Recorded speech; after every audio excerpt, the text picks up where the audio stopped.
Guys, it's Jade back with another video, and today we're going to be doing another SCP story. This time we're going to do the Tickle Monster.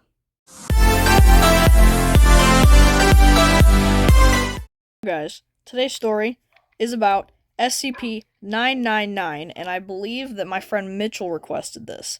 So, Mitchell, if you're watching this, you're welcome. Here comes the Tickle Monster, and this story is called New Job. Hello, Dr. Collingwood, and congratulations on your new appointment as SCP-999's head researcher, one of the cushiest and most enviable assignments in the entire Foundation.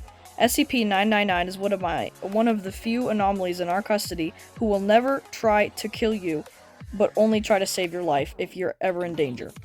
Though your initial reaction when receiving this assignment was no doubt elation, you might have thought that it was odd that such a seemingly low-risk position was assigned by the O5 Council directly. If you've ever heard rumors of this prior to your assignment, you probably thought it was mere nepotism, the O5s protecting their friends and loved ones by giving them the safest job possible.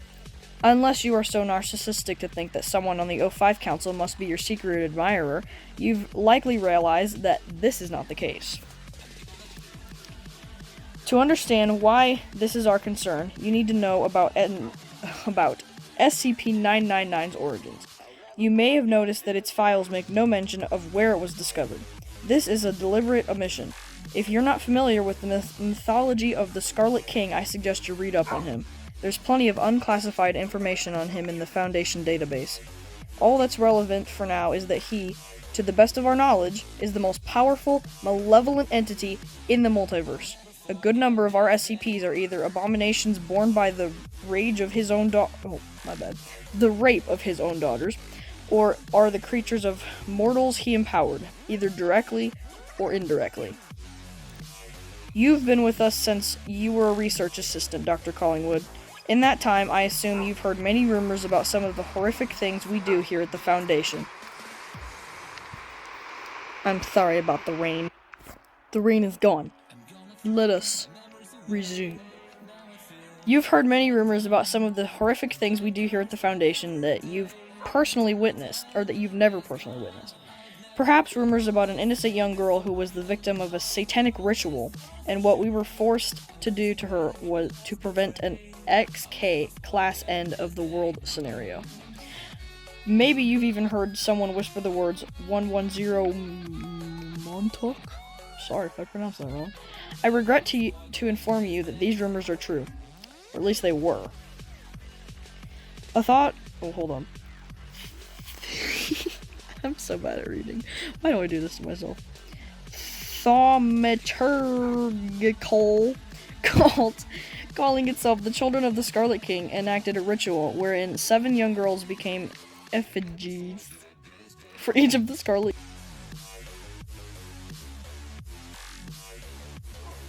I don't even know where I left off. Wherein 7 girls became effigies for each of the Scarlet King's 7 wives, allowing them to bear his horrid offspring. How they obtained the knowledge to perform this ritual is unclear, since all we have ever recovered were handwritten notebooks.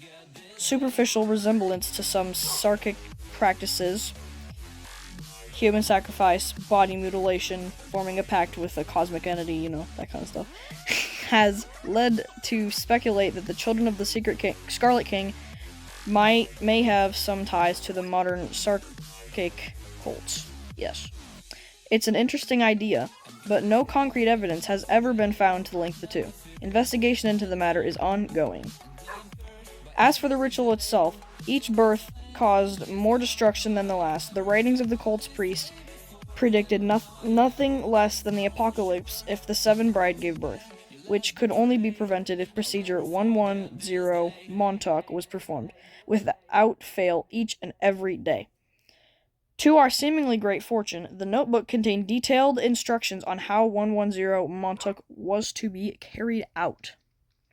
Needless to say, we found this suspiciously convenient. Why would they desire a countermeasure to prevent the very apocalypse they were trying to invoke? We need more information regarding these entities.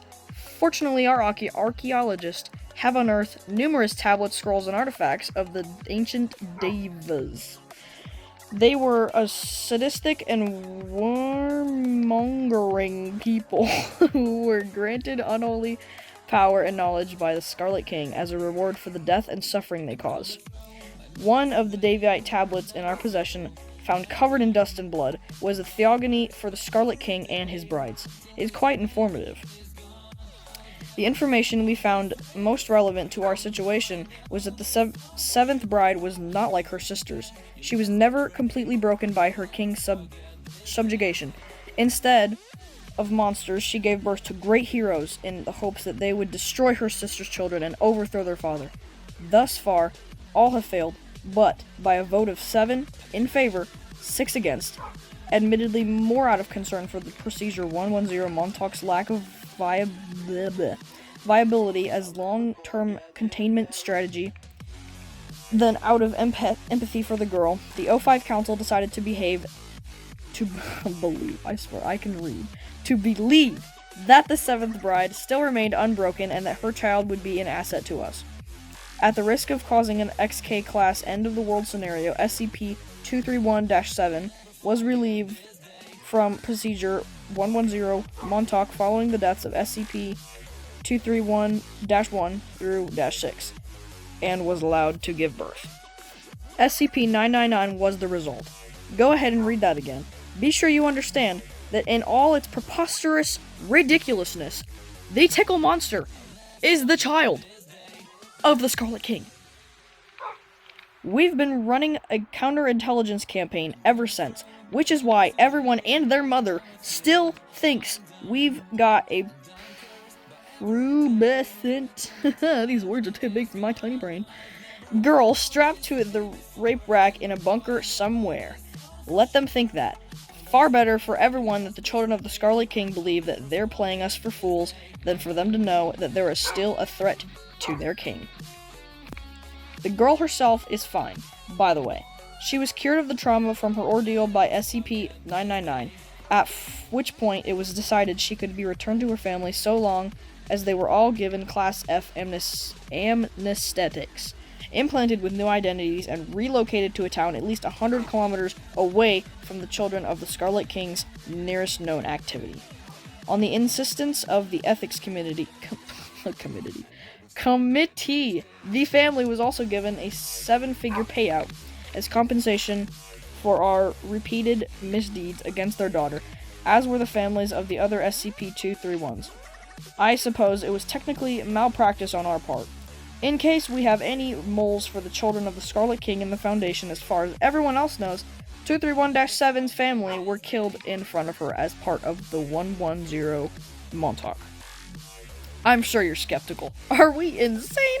How could our sweet little Tickle Monster ever hope to dethrone a Lovecraftian horror of unparalleled might? Well, SCP-999 is less than a decade old. It's still just a child and nowhere near its full strength. Even so, its power is incredible. Even brief interaction with SCP-99 can permanently cure severe depression and PTSD, and more recent experiments have resulted in the complete reformation of D-class personnel who were previously unrepentant sociopaths. This effect is not chemical, but psychic, and one day it may grow powerful enough that not even the Scarlet King himself will be immune. The experiment with SCP-682 was most remarkable, based on multiple Davite text, including descriptions from SCP-140 itself. We are reasonably certain that 682 is the offspring of the fourth Scarlet Bride. If this is true, then SCP-999 is already strong enough to temporarily cue the malevolence of its own eldritch siblings. I almost said siblings wrong. One day, 999 could very well be strong enough to permanently reform its family members, just as it reforms human beings. It will not overthrow the Scarlet King by force, but with light and love and laughter that can bring the blackness... brighten the blackness of hearts. Yes! 999 is not in reality a safe class SCP.